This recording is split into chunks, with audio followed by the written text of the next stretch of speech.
सरयू नदी, जी हाँ, अयोध्या के किनारे कलकल बहती वो नदी जो भगवान श्री राम से जुड़ती है।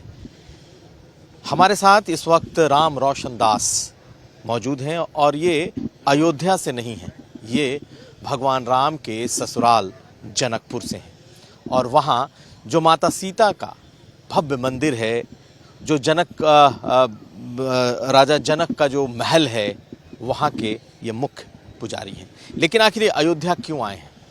राम अयोध्या आ रहे हैं और ससुराल से जो सामान आया है, ससुराल से तमाम सामान को लेकर महंत जी यहाँ पहुँचे हैं। हम इनसे समझेंगे, इनसे समझते हैं कि आखिर राम जब आ रहे हैं अयोध्या में, बिल्कुल नए मंदिर में भगवान राम का बाल्य रूप प्रवेश होगा, तब आखिर वो जनकपुर से सीता धाम से लेकर के आए हैं। महाराज जी, बहुत स्वागत है आपका। आप लोग को भी स्वागत करता हूँ। महाराज जी, आप जो आए इतनी दूर से, तो क्या क्या लाए हैं भगवान राम के लिए? लोगों की बड़ी उत्सुकता है। देखो भैया, सबसे बड़ी बात है जो जनकपुर में राम का ससुराल है, हमारे पहुनमा है राम, हमारे बहनोई है राम।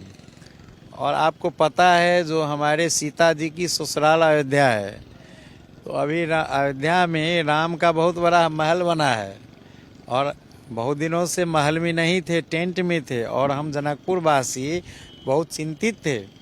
और मैं धन्यवाद देता हूँ सामान्य प्रधानमंत्री नरेंद्र मोदी जी और उत्तर प्रदेश के आदित्यनाथ योगी जी का, जो उनके कार्यकाल में एक महल में प्रवेश होने जा रहे हैं।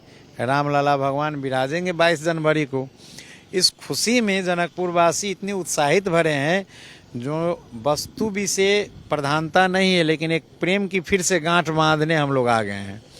और वो वस्तु में कहेंगे तो एक बेटी का जो रस्म होती है नई घरवास के लिए, वो सारे रस्म लेके आए हैं, जिसमें हर प्रकार की पकवान हैं, वस्त्र हैं, सब तरह की वस्त्र हैं राम जी के लिए, सीता जी के लिए।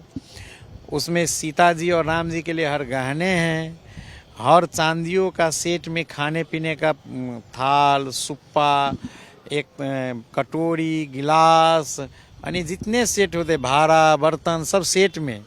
और उसके बाद चूल्हा, चौका, हर चीज़ हमने लाया है विधिवत यहाँ। कोई चीज़ जैसा नई घरवास में जो वस्तु दिया जाता है बेटियों का, और उसके साथ वो वस्तु से ज़्यादा एक हम लोग हज़ारों में, 5-7 से अधिक हज़ारों में हम लोग जितने भी थे जनकपुर में, पहुनमा राम का सब साले हैं। और सब साले हम लोग 7 से साले भरिया बन के आए थे यहाँ, और बहुत उत्साहपूर्वक हम लोग समर्पित किए राम जन्मभूमि ट्रस्ट को। और वहाँ से फिर हम लोग अब जनकपुर जाएंगे। मिथिला तो कहा जाता है कि मिथिला में जो ससुराल जिसका हुआ, उसका स्वागत तो दुनिया में वैसा नहीं होता अपने पाहुन का जैसा मिथिला में होता है। और भगवान राम का ससुराल मिथिला में है। तो आपने जो बात कही, सामान के साथ साथ अगर कोई गया तो उसको गालियाँ भी पड़ती हैं, और वैसी गाली तो कहीं पड़ती भी नहीं है। वो अधिकार है, बहनों के साथ अधिकार है, और वो मिथिला वाले के ही छूट है। क्योंकि भगवान हमको, हमारे राम जी रीझते भी गाली से हैं, क्योंकि गाली एक प्रेम है, और वो प्रेम जहाँ होती है ना, वो गाली तुच्छ होती है। और कहा गया है जो ये गाली नहीं वेदों का सार है मिथिला, मिथिला मेरा गुलजार है मिथिला। तो राम जी का बहुत बड़ी हमारे सीता जी के साथ एक संबंध त्रेता युग से एक गांठ बना है। और नेपाल भारत का भी बेटी रोटी का सदियों से एक संबंध रहा है। इस दोनों संबंध का प्रागड्य हेतु अनंत काल चिरायु के लिए हम लोग विभिन्न प्रकार के कार्यक्रम करता रहता हूँ।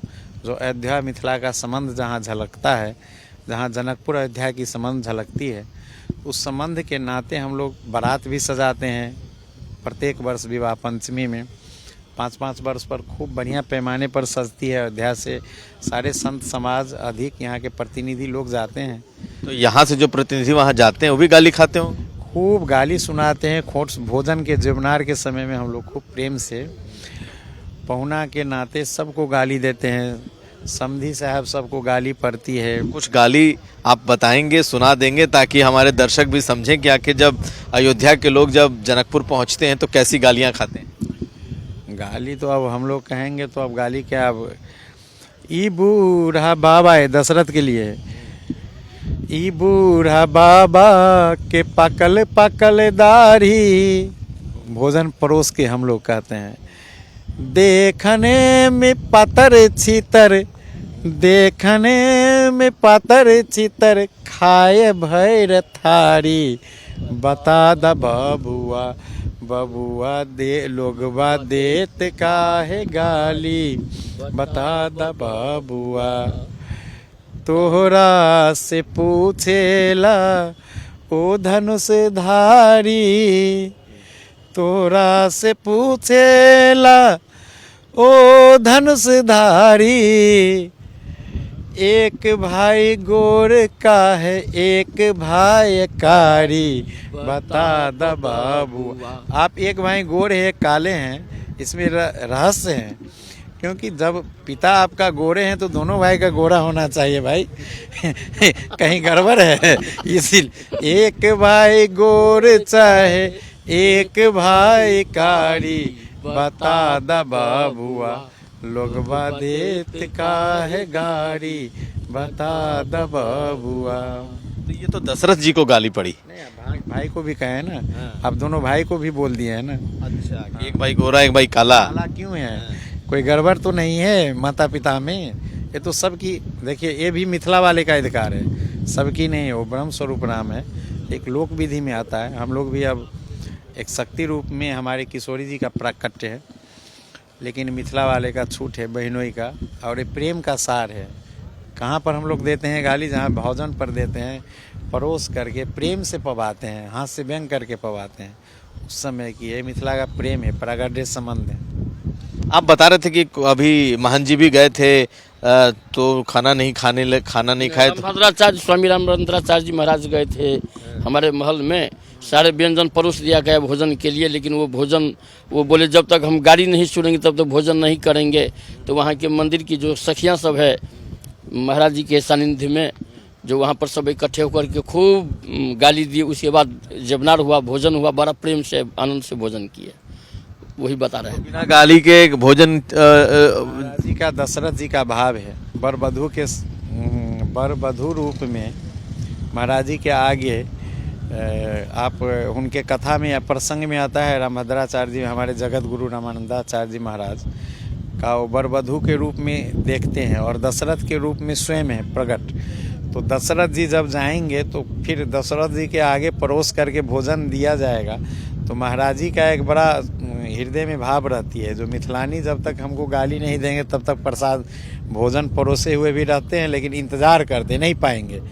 तो फिर वहाँ की कुछ सखी भाव में जो मिथिलानी लोग हैं, जो गान बजान करते हैं, वो लोग 2-4 पद गुनगुना करके खूब प्रेम से गाली देते हैं, तब जाके महाराज जी प्रसाद भोजन परोसे हुए पाते हैं। तो उनकी भाव है। तो ये तो हुआ कि राम जब गए, उनकी बारात गई, अयोध्या वासी गए तो गाली खाए। आप लोग जब यहाँ आते हैं तो कौन सा भाव से आते हैं? भाई जानकी सीता की ससुराल में आया हूँ, हम लोग को कौन गाली देंगे? हम सीता जी से पूरे ससुराल वाले हैं। और आप जानते हैं हर घर में, और बहनोई के सामने, दीदी के सामने बहनों की कोई ताकत है रोक लेंगे?